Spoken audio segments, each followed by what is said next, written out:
오늘 말씀의 제목은 교회 하나님의 작정의 실현이란 제목으로 말씀을 나누겠습니다. 우리는 도르트 신조 둘째 교리를 통하여서 제한 속죄에 대해서 계속 배워가고 있습니다. 그런데 제한 속죄라고 이 말을 들으면 제한이라는 그 표현 때문에 많은 사람들이 오해합니다. 하나님의 구원의 능력이 한계가 있는 것처럼 생각하기도 하고 또 하나님의 구원의 어떠함을 특정한 어떤 부분에만 놓고 생각할 때가 많습니다. 그래서 도르트 신조 둘째 교리에서는 예수 그리스도께서 이루신 대속의 그 은혜가 인류의 역사 가운데 모든 존재하는 사람을 구원하고도 남음이 있음을 분명하게 우리에게 가르치셨습니다. 그래서 제한 속죄라는 그 의미가 어떤 하나님의 능력이 제한된다는 의미가 아니라 분명하게 하나님의 주권을 나타내고 있음을 우리에게 말씀하고 있어요. 그러함에도 불구하고 어리석은 사람들은 하나님의 구원의 효력을 의심합니다. 왜냐하면 구원의 효력을 어디서 찾고 싶어 하냐면 자기가 보고 있는 이 육신의 삶, 자신이 경험한 것을 근거로 하나님의 구원을 말하고 싶기 때문에 그런 것이죠. 그러나 분명히 우리는 지난 시간에 8조에서 이 제한속죄의 교리라는 것은 하나님의 어떠하심을 통해서 구원의 효력, 반드시 구원이 확정적으로 이루어질 것을 확인할 수 있는 것은 하나님께 속한 것이다라는 것을 배웠습니다. 그 제한속죄의 의미가 무엇이라고 말했습니까?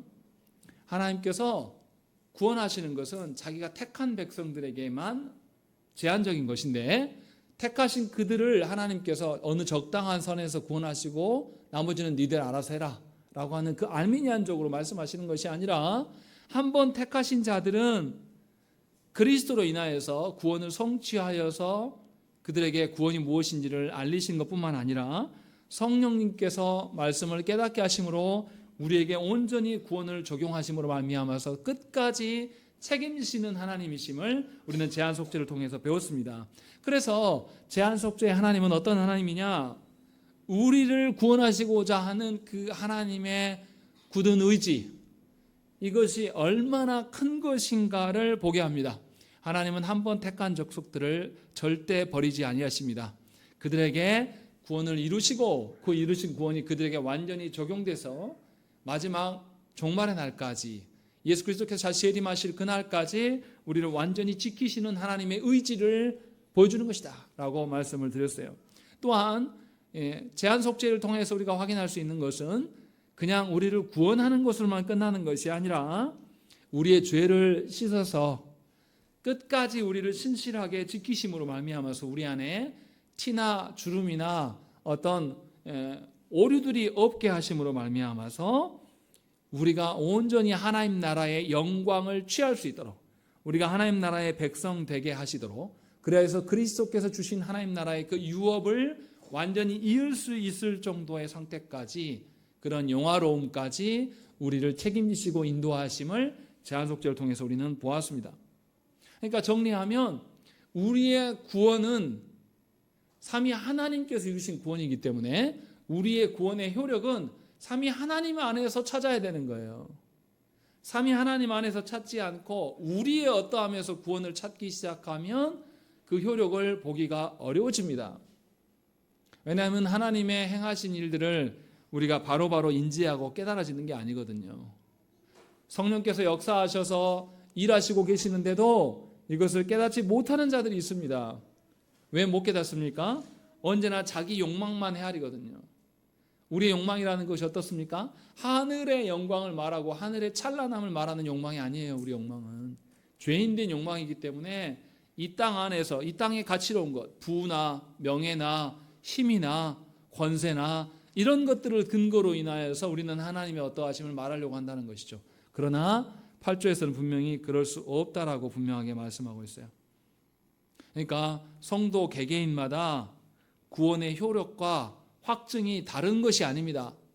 왜냐하면 나도 그렇고 당신도 그렇고 또 제3자도 구원은 다 누구의 소관이니까 삼위 하나님의 행하심이기 때문에 우리의 구원의 확증은 다 똑같은 겁니다. 이렇게 말하는 분들이 있어요. 자기만 입신하여서 천국 보고 왔다. 자신만 뭔가 특별하게 뭔가 다르다라고 말하는 사람들은 성경에서 말하는 구원을 따라가는 사람이 아닙니다. 성경에서 말하는 구원은 전적인 하나님의 은혜예요. 하나님이 하시는 구원이에요. 그러니까 구원의 확증도 누구에게서 찾아야 됩니까? 하나님께 찾아야 되는 것이다 라는 것을 8조에서 말씀을 드렸습니다. 그리고 9조에서도 다른 방식으로 구원의 효력, 구원의 확증을 우리에게 설명해 줍니다. 구원의 확증함이 도대체 어디에 있는가를 우리에게 알려주는 것이죠. 그러면 9조를 한번 보십시다. 하나님의 작정의 성취 이렇게 되어 있는데요. 우리 첫째 문단만 한번 읽겠습니다. 시작.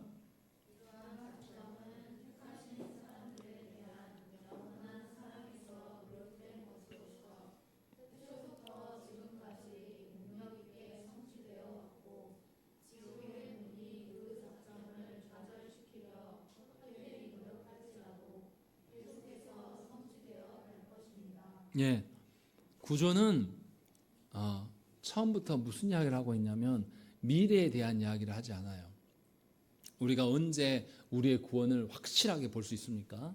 예수께서 다시 재림하여서 오실 때에 우리는 확연하게 하나님의 구원이 무엇인가를 보게 될 거예요. 그러면 우리가 구원받았다라고 하는 거 확증을 미래의 이야기를 함으로써 말할 수 있어요. 그런데 구조는 특이한 건 뭐냐면 미래에 대해서 세부사항을 말하지 않습니다. 구조의 고백을 자세히 보십시오. 앞으로 하나님께서 무엇을 하실지, 그런데 그 무엇을 하신 것이 과거에서도 이미 하셨던 것이다라고 먼저 설명을 합니다. 그래서 뭐라고 말합니까?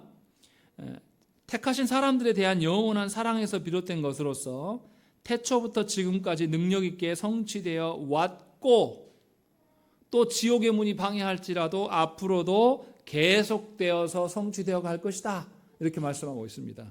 아주 특이한 점이에요. 하나님의 구원을 말할 때 앞으로 너에게 이런 일이 있을 것이다 이렇게 설명하지 않고 이미 있었다라고 말해요. 이미 영원에서 하나님께서 우리를 택하셨고 택하신 자들에게 하나님의 구원이 성취되고 있다, 성취되어 왔다, 또한 앞으로도 그럴 것이다 라고 이렇게 설명하는 것입니다.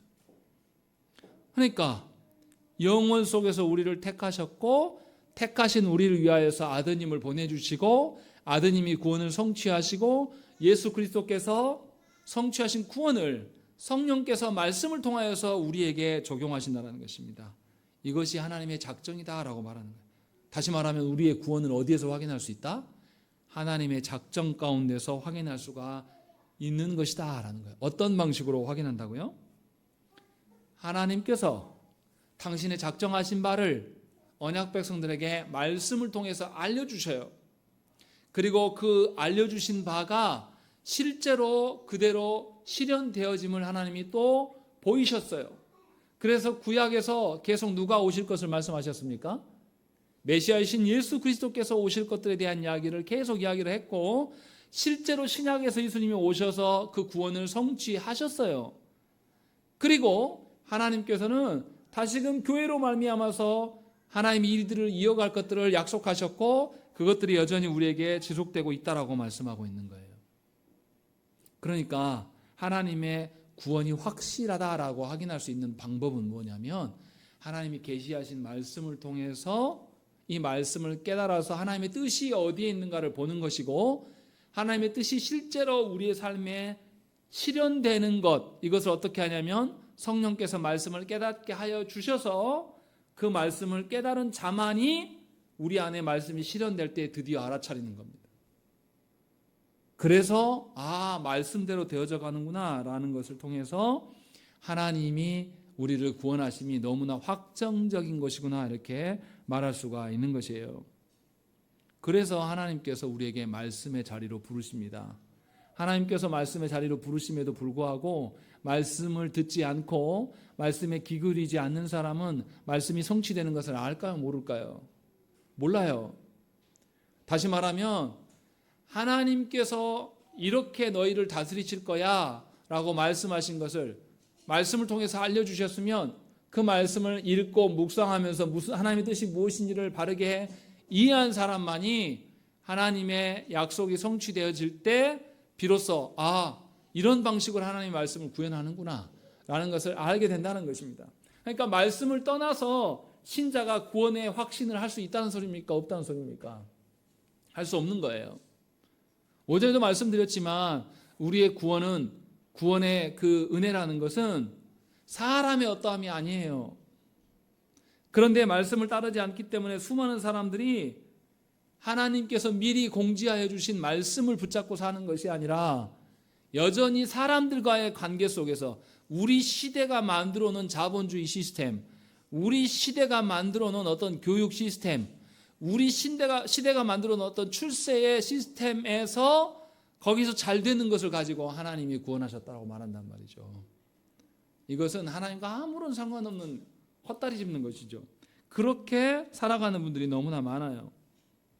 그런데 분명히 하나님은 하나님의 작정을 우리 같은 것들에게 알려주셨고, 작정이 실현될 때마다 하나님은 정말 말씀에 신실하신 분이구나, 하나님은 정말로 우리에게 약속하셨기 때문에 반드시 지키실 수밖에 없구나라는 것을 알게 된다는 것이죠. 그래서 하나님의 작정이 무엇이며 작정이 어떻게 실현되는지를 아는 것이 무엇보다도 중요해요. 내가 돈이 없는데 하나님이 나에게 돈을 어떻게 주실까? 말씀 보면 나오겠지. 나에게 건강이 없는데 하나님께서 어떻게 주실 것인가? 말씀 보면 나오겠지. 이런 식으로 보는 사람은 절대로 구원에 확신이 없어요. 하나님 나라의 어떠함을 구하지 않는다는 것입니다. 또 동시에 다른 사람을 사랑한다는 것은 무엇보다도 뭘 주는 거겠습니까? 하나님의 뜻을 알려주는 것이에요. 하나님의 말씀을 그에게 주는 겁니다. 그래야지만 그가 하나님의 말씀을 통해서 하나님께서 얼마나 믿을 만한 분이시고 하나님께서 이루신 구원이 얼마나 확정적인가를 그도 알게 되는 거예요. 그래서 참다운 신자라면 말씀을 전하지 않을 수가 없어요. 나만이 아니라 모든 사람들이 하나님 앞에서 확정적으로 살아가게 하기 위해서라도 하나님의 말씀을 가르칩니다. 여러분 자녀들이 가장 확정적이고 가장 강건하게 살 수 있는 근거는 무엇이라고 봅니까? 이 땅 안에서, 이 자본주의 시스템이 만들어 놓은 이 시스템 안에서 성공해서 얻은 위치에 오르는 것이 잘 되는 것이라고 믿는 부모들이 있어요. 교회 안에 참으로 많습니다. 그리고 그런 것을 이루기 위해서 기도하는 분들도 있습니다. 그러나 그렇게 구하는 것은 하나님께서 베푸신 구원과는 하등의 상관이 없는 거예요. 혼자 그냥 삽질하고 있는 겁니다. 그것은 기독교가 아니어도 다른 종교에서 늘 하는 겁니다. 그런 방식으로 구원을 말해서는 안 된다는 것이죠. 분명하게 하나님은 말씀을 통해서 당신의 작정을 보이시고 성령께서 이 일에 같이 협조하심으로 말미암아서 말씀의 성취를 보게 하신다는 것이죠. 정리하면 하나님께서 계시하신 주신 말씀을 통해서 우리는 하나님께서 우리를 어떻게 이끌어 가실 것인가, 그 하나님의 작정을 깨닫게 되고 작정하신 바대로 한 사람도 빠뜨리지 않으시고 구원하시는 하나님을 발견함으로 말미암아서 하나님이 정말 믿을 만한 분이구나, 하나님의 전능하심은 정말 크고 놀랍구나라는 것을 우리는 고백할 수 있게 되는 것입니다. 그렇기 때문에 참된 교회에서의 가장 놀라운 기적은 무엇이겠습니까? 하나님이 말씀을 알려주신 대로 그 말씀이 그대로 실현되는 것을 성령님께서 말씀을 깨닫게 해주심으로 우리가 아는 것, 이것이 가장 놀라운 기적이에요. 우리가 무슨 능력으로 하나님의 뜻을 알 수 있겠습니까? 우리가 무슨 능력으로 하나님이 말씀대로 그대로 성취하시는 것을 우리가 확인할 길이 있겠습니까? 없어요. 그런데 하나님은 우리들에게 말씀의 자리로 부르심으로 말미암아서 놀랍게도 우리를 초월하시고 무한하신 하나님의 구원 계획을 말씀을 통해서 우리가 알게 되고 그대로 실현되는 것을 보게 하신다는 것. 이것이 개혁교회의 가장 큰 놀라운 기적입니다. 다른 기적을 찾아서는 곤란해요. 그래서 어떻습니까? 이 말씀을 통해서 하나님의 구원을 확실히 아는 사람은 시대와 상관없이 같은 마음을 품을 수가 있게 되는 거예요. 바울이 전했던 그 바울의 복음이 바울에게만 적용되고 바울 시대에게만 적용된다고 하는 것, 그런 거 통하지 않는다는 것이죠. 바울에게 전했던 그 말씀이 2000년 뒤에 살고 있는 우리들에게도 동일하게 적용될 수 있는 거, 이게 기적 아니고 무엇이겠습니까? 하나님께서는 이렇게 가장 놀라운 기적의 방법으로 우리를 이끄시는 거예요. 그러니 우리가 구원의 어떠함을 찾을 때는 반드시 하나님의 작정 안에서 찾아야 돼요. 하나님께서 작정을 말씀을 통해서 우리에게 보여주신다는 것이죠. 또 오늘 우리가 본문으로 삼았던 말씀 보면 예수께서 친히 말씀하세요. 마태복음 16장 18절 말씀에 내가 네게 이르노니 너는 베드로라. 내가 이 반석 위에 내 교회를 세우리니 음부의 권세가 이기지 못하리라 라고 주님이 분명하게 말씀해요. 도르트 신조 구조가 사실 마태복음 16장 18절의 말씀을 가지고 그대로 고백해 내온 것입니다. 내용이 같아요. 예수께서 뭐라고 하십니까? 음부의 권세가 삼위 하나님께서 세우신 교회를 절대 이기지 못한다라고 말씀하고 있어요. 절대 교회가 지지 않는다라고 말씀하고 있는 것이죠. 물론 사탄의 방해나 사탄의 어떤 조롱함이 늘 교회 가운데 있어요. 어느 시대에나 늘 있었습니다. 하지만 궁극적으로 미래는 하나님이 작정하신 대로 그대로 이루어질 거예요. 그래서 교회는 하나님의 말씀을 통해서 위로를 받고 하나님의 말씀을 통해서 교회의 존재를 확증받았습니다. 사람의 어떠함이 있지 않는단 말이죠. 우리 시대의 교회들은 어떻습니까? 성도가 많이 모이고 헌금이 많이 걷어져야지만 교회가 될 것처럼 말하는 그런 인간들이 참으로 많아요. 그래서 부흥하지 않으면 문제 있는 것처럼 사람 숫자가 많이 모이는 것이 하나님의 뜻인 것처럼 말하는 그런 인간들이 많습니다. 그런데 여러분 보십시오. 대형교회라고 해서 다 하나님의 뜻 안에서 하나님 보시기에 합당한 일들을 합니까? 그렇지 않아요. 한국교회 역사를 살펴보면 친일했던 자들이 친일하지 않고 신사참배 안 하려고 버틴 사람들은 교회에서 다 잘렸어요. 어떤 사람은 자기 신앙 지키려고 목사님인데도 불구하고 일제시대 때 어떻게 했냐면 예배 전에 30분 동안 동방요배를 먼저 합니다. 일본에 있는 신사를 향해서 먼저 절하고 경배하는 것을 먼저 합니다. 그 다음에 하나님께 예배했어요. 그래서 신앙을 지키려고 한 사람들은 목사직을 버렸습니다. 그리고 산속에 들어가서 혼자 자기 신앙을 지킨 분들도 있고 끝까지 버티다가 옥고를 치는 목사님들도 있고, 그러면 교회 안에 누구만 남았겠습니까? 신사침배 한 사람들만이 교회에 노회장을 하고 총회장을 하고 살아남은 거예요. 그 사람들이 교회의 기득권이 되었습니다. 그러니까 교회가 친일하는데 부역할 수밖에 없는 것이죠. 그리고 해방이 되었을 때에 교회가 회개했습니까? 회개하지 않았어요. 우리 장로교회도 성도들의 헌금을 모아서 일제에 전투기를 사줬다니까요. 그렇게 했던 사람들이 교회의 어른으로 대접받고 그렇게 살았어요. 그것이 무슨 구원입니까? 그 사람들에게 드러나는 것은 그냥 기득권층이 돼서 많은 걸 누리는 거 아닙니까? 그런 방식으로 교회의 구원을 말해왔기 때문에 한국교회가 계속 무슨 이야기 하냐면 예수 믿으면 잘 된다. 예수 믿으면 힘이 있어진다. 예수 믿으면 너희 자녀들이 잘 될 것이다 라는 이야기를 해왔어요. 그래서 맨날 기득권층에 붙어먹은 거죠. 그러나 성경에서는 분명히 말해요. 우리의 구원은 육신의 어떠함이 있지 않고 하나님의 말씀대로 되어지는 것을 보게 될 것이다 라고 말씀하고 있는 거예요. 그러면 누가 참 구원을 알았겠습니까? 누가 참 기적을 말했겠습니까? 하나님의 말씀, 하나님께서 베푸신 말씀으로 인하여서 아는 사람만이 구원을 안게 된 거예요. 그래서 예수께서 말씀하시는 음부의 권세가 교회를 이기지 못할 거라고 믿고 따라간 것이죠. 그럼 여기서 우리가 생각을 해봐야 돼요. 아무리 악하고 타락한 시대라고 할지라도 하나님의 계획은 바뀝니까? 바뀌지 않습니까? 바뀌지 않아요. 그러면 여러분들은 뭘 가지고 소망을 품어야 되겠습니까? 하나님의 말씀입니까? 아니면 보여지는 현실 세계입니까? 하나님의 말씀이에요. 하나님의 말씀을 붙들고 살았다라면 신사참배 상황에서도 목숨이 위태로운 상황에서도 하나님의 말씀을 지키려고 했겠죠. 그런데 하나님의 말씀에서 구원의 가치를 보지 않는 사람들은 자기 자리가 자기를 지킨다고 생각을 한 거예요. 그래서 교회가 총회가 모여서 뭐냐면 신사참배는 우상숭배가 아니다. 그냥 국민 의례일 뿐이다 라고 말하면서 합법화시킨 거죠. 그래서 조국교회가 친일 세력과 붙어먹고 있는 거예요. 지금까지도. 독재자들과 함께 한몸 되어가지고 있는 겁니다. 분명하게 하나님께서 베푸신 구원의 의미를 하나님으로부터 배웠다라면, 하나님으로부터 소망을 뒀다면 다른 이야기가 되는 거예요. 그래서 예수님의 말씀, 오늘 본문으로 삼았던 마태복음 16장 18절의 말씀이 음부의 권세가 내 교회를 이기지 못하리라 하는 말씀 우리가 소망으로 삼으면 우리의 미래는 밝습니까? 어둡습니까? 밝아요. 저도 이 말씀을 전하면서 회개했습니다. 왜냐하면 제가 속해 있는 한국교회가 너무 타락했거든요. 너무나 타락했는데도 지금도 무슨 이야기를 하냐면 사람 많이 모이는 것이 하나님 뜻이라고 생각하는 사람들이 너무 많아요. 그래서 그 논리로 모든 신앙을 생각한단 말이에요. 저도 그랬던 것 같아요.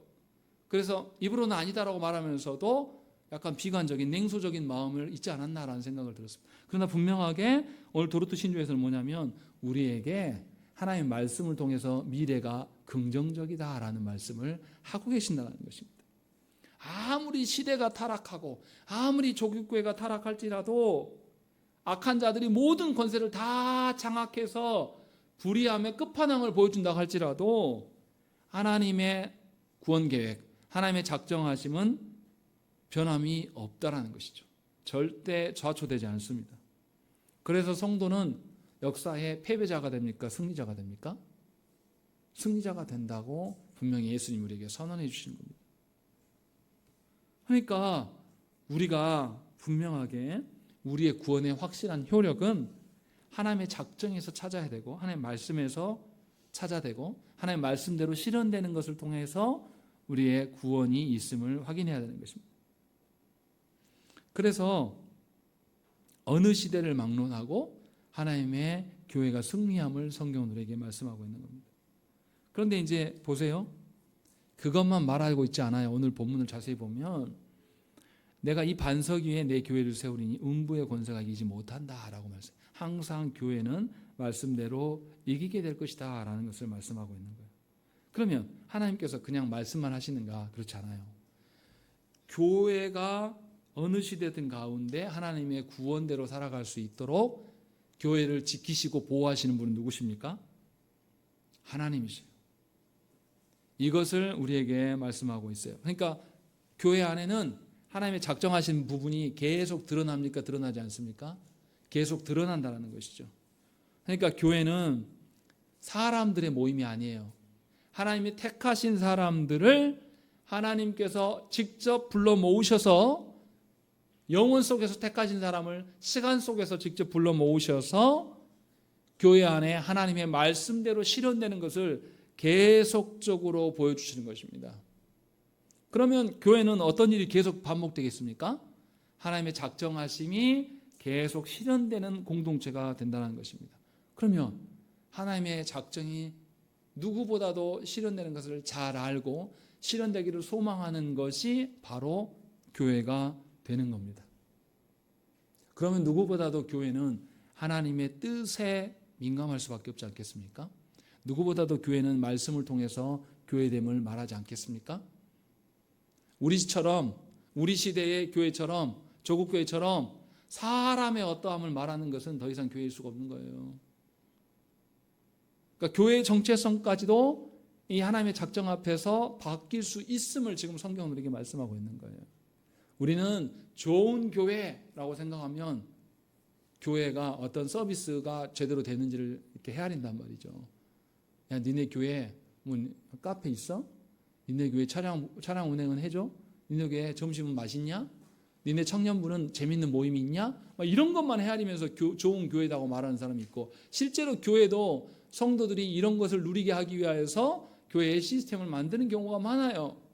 그런데 지금 도르트 신조에서 말하는 교회의 구원의 확실함은 하나님의 말씀대로 실현됨을 보는 것이 가장 확실한 거 아니겠는가라고 이야기를 하고 있는 거예요.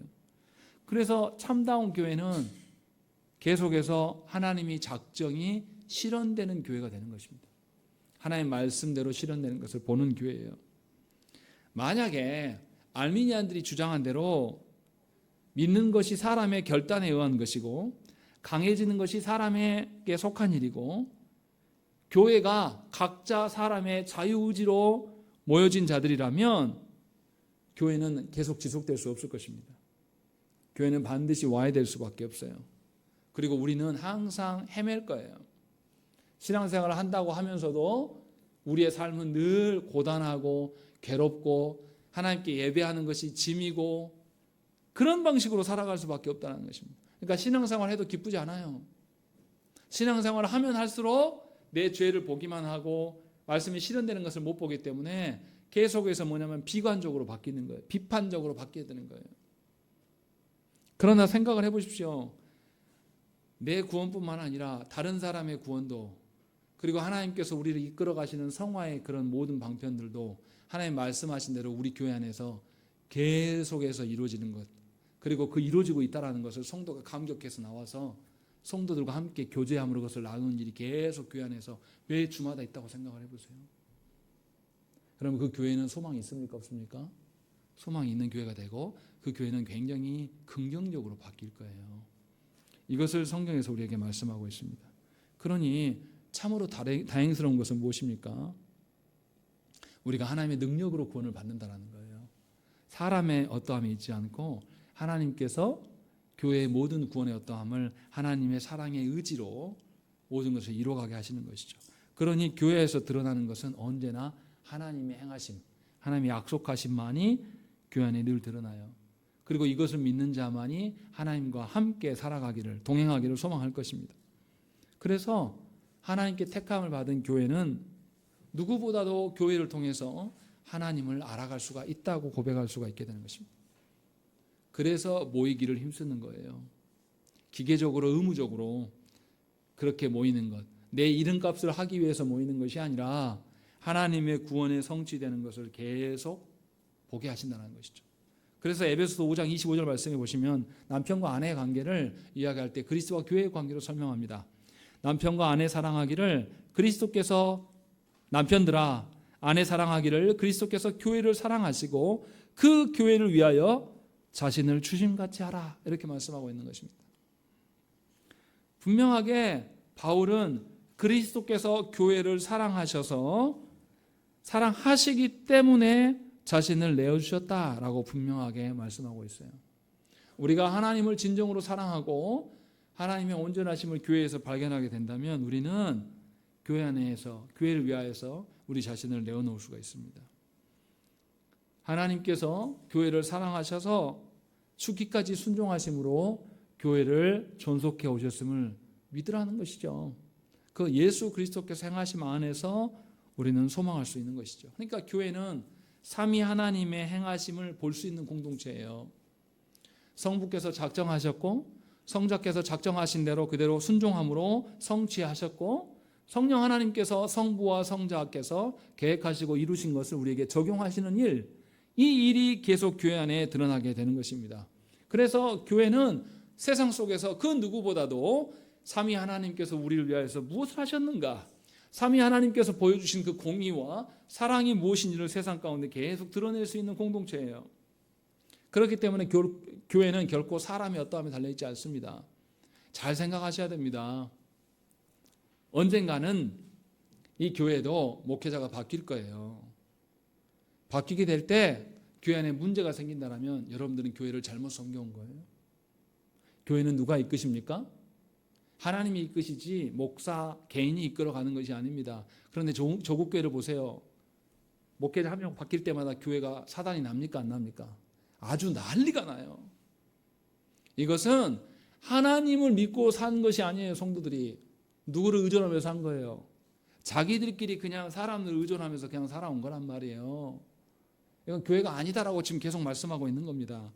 그렇기 때문에 교회는 세상 속에서 언제나 사람 이야기를 하는 것이 아니라 삼위 하나님의 행하심을 말하는 공동체가 되는 것이죠.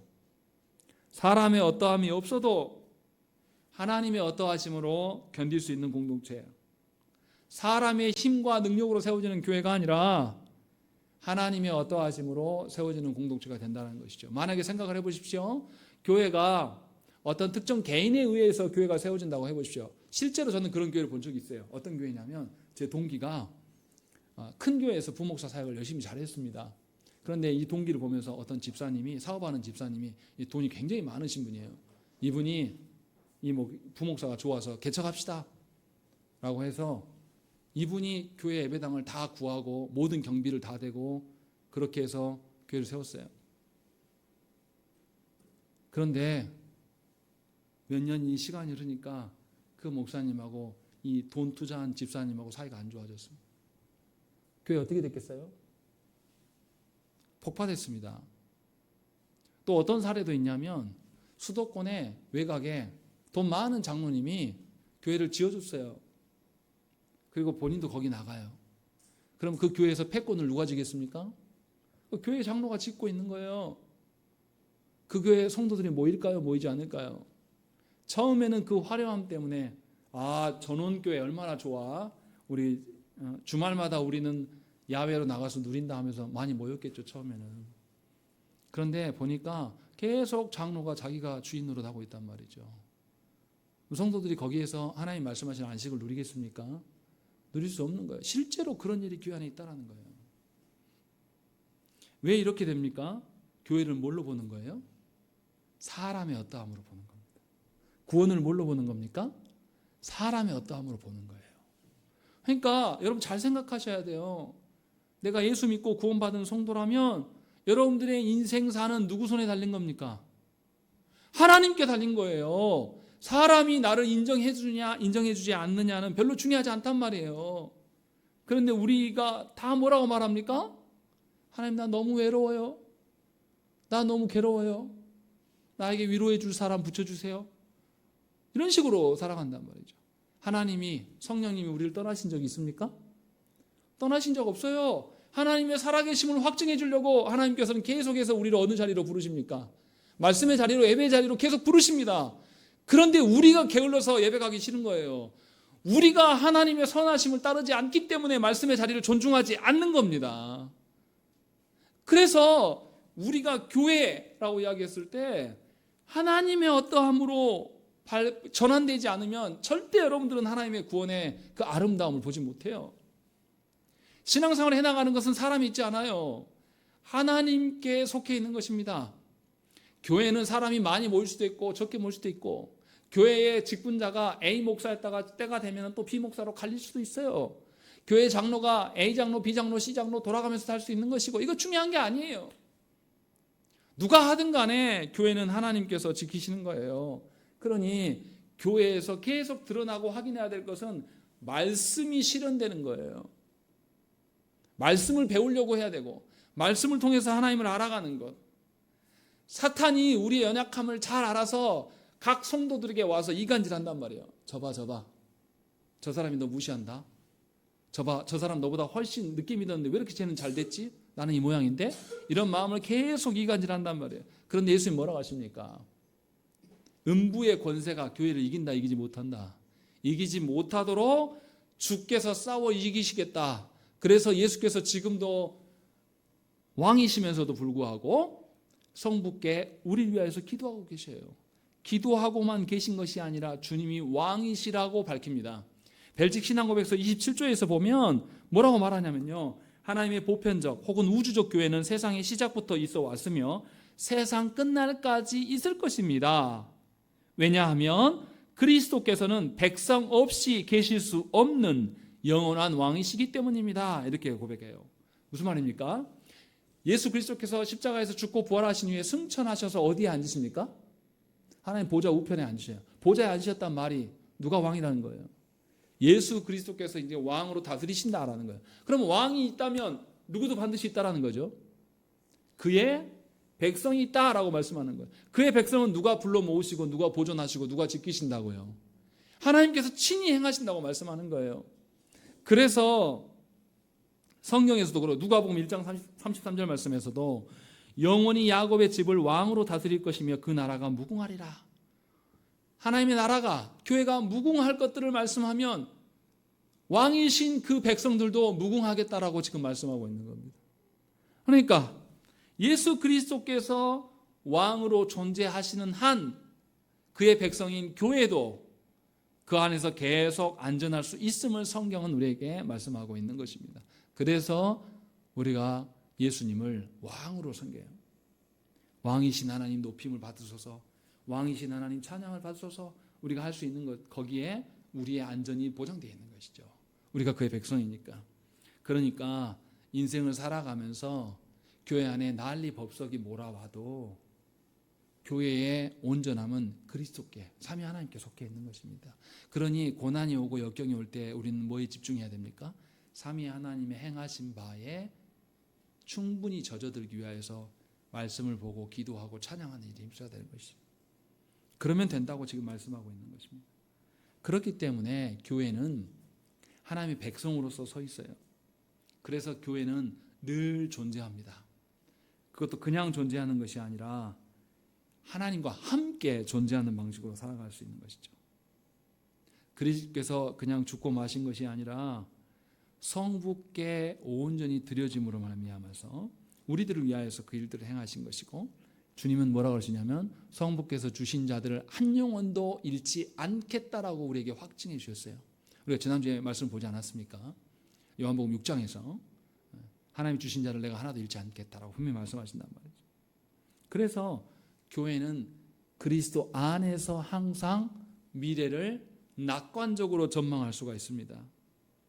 여기서 말하는 낙관적이다라는 것은 뭐냐면 무조건적으로 긍정을 말하려고 하는 것이 아닙니다. 무슨 말이냐면 교회는 하나님께서 온전히 다스리실 날을 기다리고 있어요. 주께서 다시 재림하여서 오시게 되면 이제 예수께서 온 천하의 왕 되심을 안 믿는 자들까지도 완전하게 다 밝히 드러낼 거예요. 그날이 오게 될 겁니다. 그러면 지금 우리가 이 낙관적으로 세상을 바라보면 지금 죄악이, 지금 악한 자들이 득실되는 그 영혼들을 보면서도 그들에게 우리는 뭘 전해야 됩니까? 하나님 왕이시다. 하나님이 너희를 너무 사랑하신다. 그래서 그리스도를 보내셨다. 왜요? 아무리 악한 세상이라 할지라도 예수께서는 이 악한 세상을 바꾸셔서 새 하늘과 새 땅으로 온전하게 개혁시킬 수 있으신 분이시기 때문에, 하나님은 충분히 그렇게 하실 수 있는 분이기 때문에 우리는 계속 그 일을 하는 겁니다. 그러니까 교회는 사람 봐가면서 전도하는 게 아니에요. 성도는 그 사람 봐가면서 대처하는 것이 아니에요. 우리는 예수 그리스도를 바라보면서 악인들에게도 복음을 전하고 예수 그리스도를 근거로 말미암아서 악인들도 사랑할 수가 있게 되는 거예요. 그래서 교회는 복음을 전하는 것입니다. 하나님의 나라가 속히 오기를, 하나님 나라가 우리 가운데 드러나기를. 그래서 성도는 자기 성품대로, 자기 어떠함대로 서는 것이 아니라 삼위 하나님께서 보여주신 성품대로 살아가는 자들이에요. 그래서 성도는 예수 믿고 나서 자기의 성격까지도 바꾸는 거예요. 자기의 알량한 정서까지도 바꿔지는 겁니다. 이것이 낙관적이라는 것이죠. 그래서 예수 믿는 사람은 예수 그리스도로 말미암아서 불의하고 악한 자들에게도 하나님의 선하심을 말할 수가 있어요. 세상의 논리로는 말이 안 되죠. 세상은 어떻습니까? 누구에게 귀하고 선한 것을 줘야 됩니까? 귀한 사람에게, 잘난 사람에게, 이것을 주면 받을 만한 사람에게만 준단 말이에요. 그런데 교회는 그렇게 하지 않아요. 왜냐하면 하나님께서 모든 것을 바꾸시겠다라고. 요한계시록에도 뭐라고 하십니까? 요한계시록 21장 말씀에 주께서 다시 오실 때에 새 하늘과 새 땅이 임하게 될 것이다 라고 말씀합니다. 이 말은 뭡니까? 지금 우리가 있는 이곳을 다 폐지시키고 새로운 하나님 나라를 만들겠다, 이렇게 말씀하신 게 아니에요. 우리가 있는 이곳을 갱신시키겠다. 그래서 온전히 하나님의 다스리시는 나라, 이제 누구도 지금으로 보면은 악인들, 지금으로 보면은 정말 죽일 놈과 같이 그런 놈들까지도 그날에는 하나님 앞에 다 굴복하게 될 것이다 라는 것을 말씀하고 있는 거예요. 그래서 교회는 어떻게 해야 됩니까? 세상을 향해서 하나님의 선하심을 드러내고 세상이 우리의 왼뺨을 쳐도 오른뺨을 내밀 수가 있는 것이죠. 이것이 성도의 삶이라고 말하고 있는 것입니다. 그러니까 저와 여러분들이 지금 현재적으로 어떠함, 육신의 삶으로 어떠함을 보면서 우리가 분노하고 절제하지 못할 이유가 하나도 없다는 것입니다. 오히려 그럴 때일수록 우리는 하나님을 바라보는 거예요. 육적인 삶의 어떠함으로 그것을 근거로 인하여서 낭망할 이유가 없는 거예요. 이 땅에서 좀 불편할 수 있어요. 제가 아는 한 목사님은 소아마비여가지고 걸음걸이조차도 불편합니다. 손도 하나 제대로 못 써요. 그래서 그 목사님하고 어디 가려면 그 목사님 짐도 제가 들어줘야 됩니다. 손이 한쪽밖에 못 쓰니까 뭐 하나 들으면 손 이쪽이 잡을 수가 없어요. 그리고 다리도 아주 굉장히 누가 봐도 딱 보면 이상해요. 그런데 그분이 뭐라 그러냐면 하나님이 나를 이렇게 살게 하셨으니까 내가 이렇게 평생 살아야죠. 좀 불편하면 어떻습니까? 그런데 하나님은 저에게 말씀을 알게 하시고 개혁신학을 알게 해주신 게 이게 너무 감사하다. 나는 이것으로 충분하다라고 이야기를 하거든요. 성도 입에서 이 이야기가 나간다는 것이죠. 그래서 하나님의 약속을 붙들고 살아가는 것이 무엇보다도 큰 복이라고 이야기를 하는 것이죠. 그래서 교회는 어떠한 불의한 상황 가운데서도 어떤 죽음의 상황 가운데서도 삼위 하나님이 내보이신 구원을 추구하면서 살아갈 수가 있게 되는 것입니다. 하나님의 사랑을 근거로 이웃을 사랑하고 지역 사회를 섬기면서 진실로 하나님께서 바꿔놓으실 그 나라를 소망하면서 지금부터 그 질서를 세워가는 것이 교회, 성도의 삶이다라고 성경은 우리에게 말씀하고 있어요. 실제로 구약 성경에서도 뭐라고 말합니까?